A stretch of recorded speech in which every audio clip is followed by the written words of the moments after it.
Last night, the Sugar Bowl brought back crowds to New Orleans just 36 hours after the horrific attack along Bourbon Street. Officials reopened the area to foot traffic, but the investigation into how a driver was able to plow into a New Year's Day crowd and why is far from over. ABC's Christian Cordero has the latest from Washington. This morning, Bourbon Street is back open with security reinforcements and a new warning that stretches nationwide. The FBI and Department of Homeland Security have alerted every U.S. law enforcement agency of the potential for copycats trying to mimic the New Year's Day attack that killed 14 in New Orleans.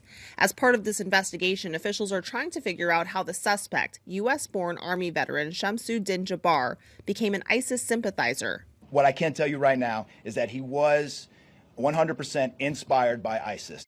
Authorities now believe Jabbar acted alone in the Bourbon Street attack, planting explosives and ramming a rented pickup truck into a crowd. But they're unsure if he was radicalized online, on his own, or recruited. New video shows the moment people began running for their lives after the driver turned onto Bourbon Street. Dozens are still recovering with injuries. Among those killed, 18-year-old Kareem Badawi, a freshman at the University of Alabama. Fun-loving guy. Never looked for the center of attention. He was always there, though, just because he was a positive guy and well-liked. And 26-year-old Drew Dauphin celebrating the new year with his younger brother, Matthew. Everybody that knows Drew and knows Matthew, they were one. They were best friends. Drew lived in Birmingham, but he would go to the lake every weekend to be with his brother.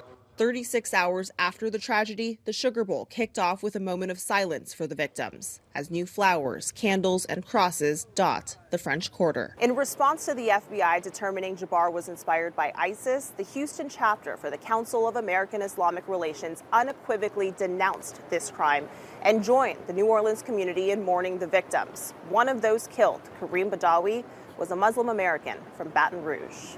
Christian Cordero, ABC News, New Orleans.